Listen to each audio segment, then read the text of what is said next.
souls, and welcome back to Midnight Hive. I'm Esperanza, and today I'm going to be taking you on my adventure of being a kitchen witch for a day. I kind of consider myself to be a hybrid of a lot of different witches. I don't think I fit into like one specific category, and I think that's the beautiful thing about witchcraft. And I think that's what I kind of want to show in this series, is that there's a little bit of green witch and kitchen witch and divination witch and love witch and hedge witch, and we're all a little bit of all the witches. I don't think that being a witch necessarily means you need to be stuffed into a box or have one specific title, but certain witches have certain attributes, and that's what this series is exploring. And so today, kitchen witch. I'm trying things very differently than I did my last video. My last video was completely voiceovers, and it worked for the green witch because it was just about connecting with nature, and I had a lot of really poetic things to say. Whereas with the kitchen witch, it's really just about connecting with the kitchen, and I'm going to be spending a lot of time in here today, and I don't want it just be voiced over, so we're going to be face-to-face chatting. Hope that's cool with you guys. So of the video is going to be, you saw my coffee ritual already this morning. Next on, we're going to move to making some Hobbit-style breakfast. I'm going to be making some breakfast sandwiches with some homemade English muffins. After that, I plan on making some salt charms. I have an infused honey I'd like to make, a simmer pot. So we have a delicious day of food ahead of us. Let's begin.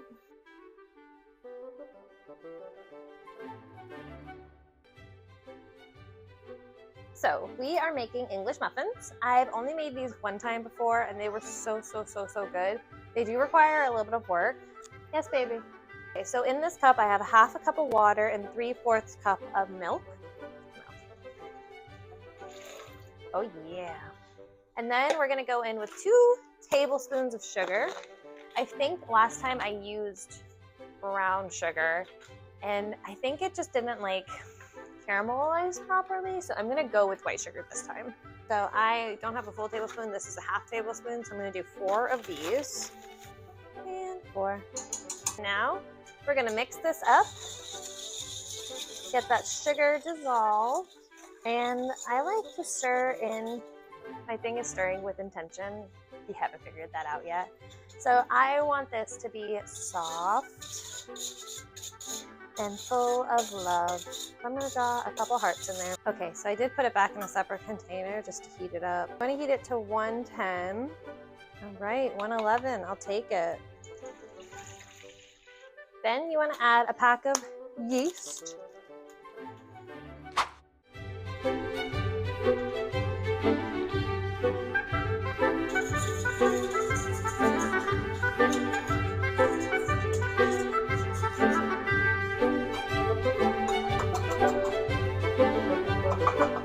Just aerating the flour so that it doesn't stuck together. My timer just went off. It's been 5 minutes on our yeast concoction. I'm going to melt 3 tablespoons of butter, mix in a room temperature egg, add that to this, and then we'll add that to our flour mixture. Mix that all together, and then we're going to let that dough sit for about an hour. Once the dough has sat for about an hour, we'll get back in here, we'll separate them into little patties, and we'll make them on our cast iron skillet.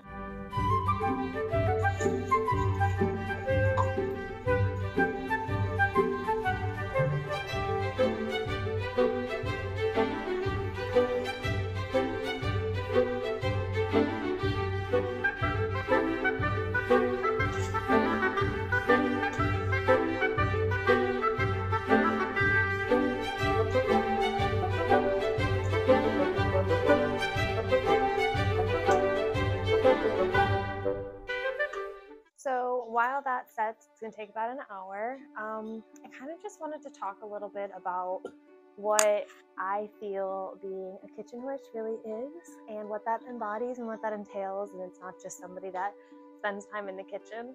So witchcraft in general, right? We're talking about people who do things with intention, people who are looking at the world around them through a different lens, a different view, kind of connecting with the energies and the beings and the spirits and the guides that are around us, because we feel them, we notice them, we acknowledge them, and they acknowledge us back, right?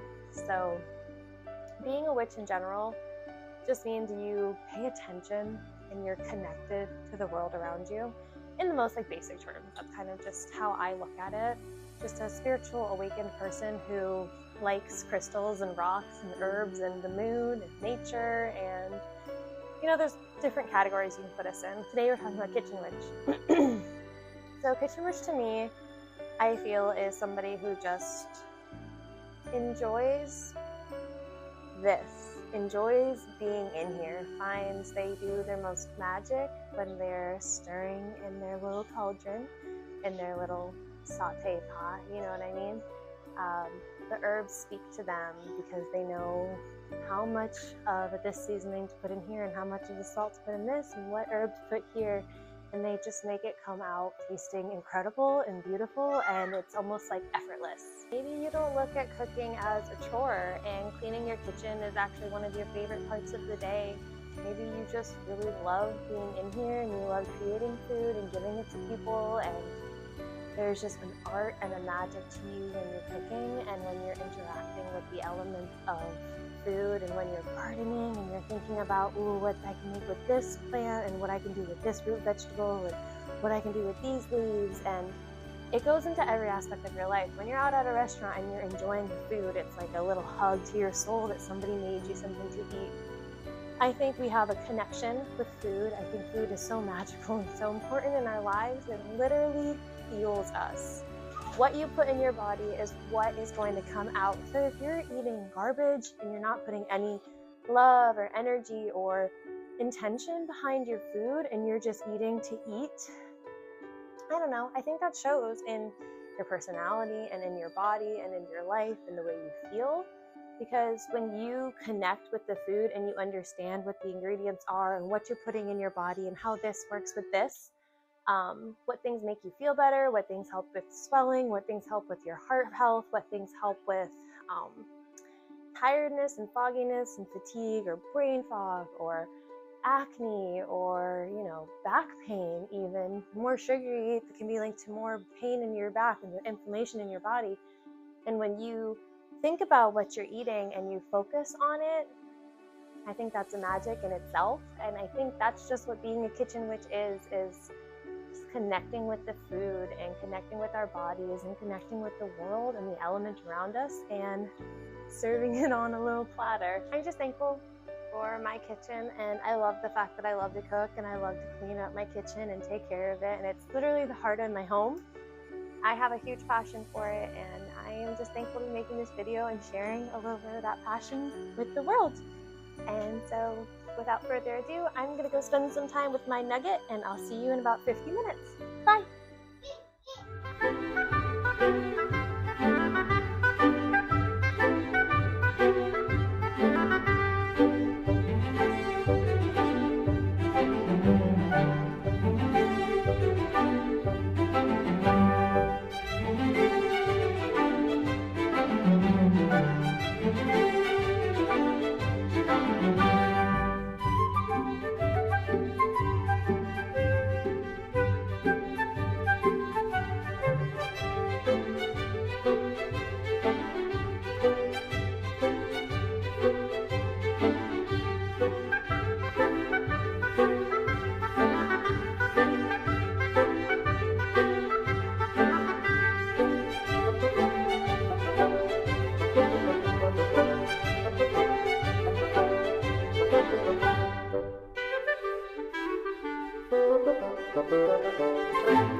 So for our salt dough, we're going to do 4 parts flour, 2 parts salt, and 2 parts water. I'm using a shot glass because it's the only thing I have clean right now. 2 parts salt. Just going to mix that up with my hands. And we'll do 2 parts of water.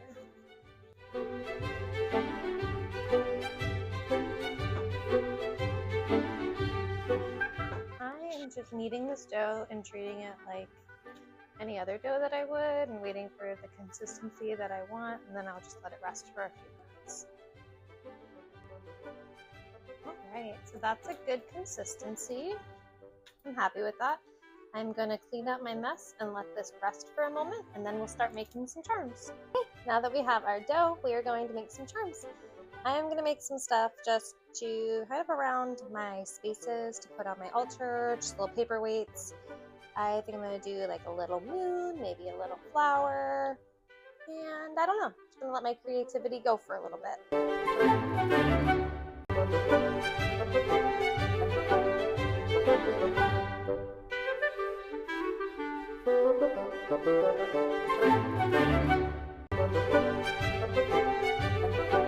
Okay, so let me walk you through my process here. So I've got a sun, a moon, and a heart. Beautiful. And then, voila, I made a little snake because I'm a Slytherin and I can't help it. And now I am just making little squares. And I think I'm going to make like runes with them and get a little creative and paint them. Okay, so we have our little snake here with some little runes. And then we have our heart, moon, and star, or sun, with some more little runes.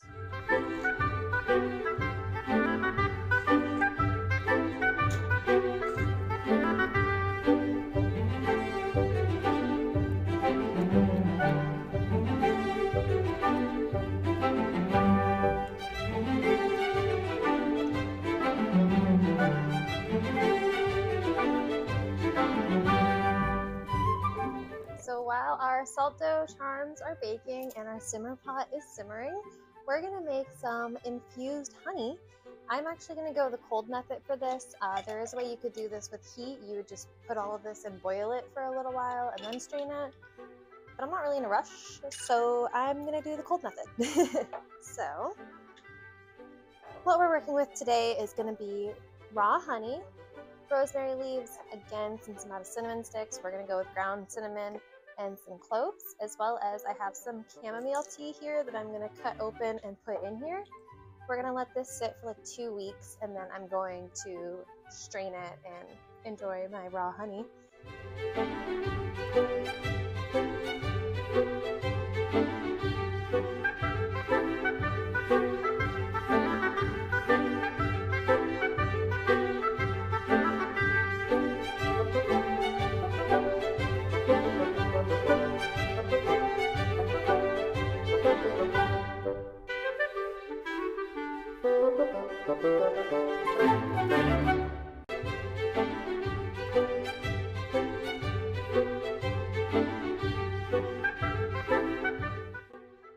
Hi!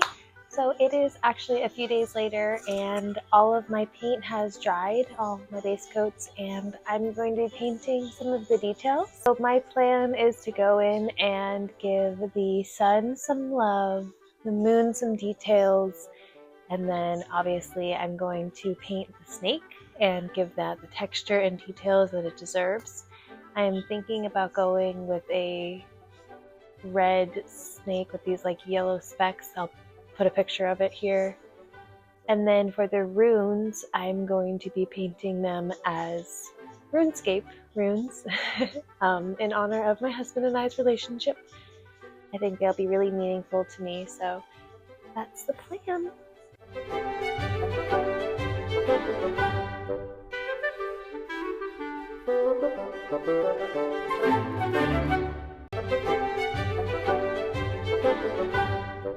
Thank you all so much for watching. I had such a fun time being kitchen witch for the day.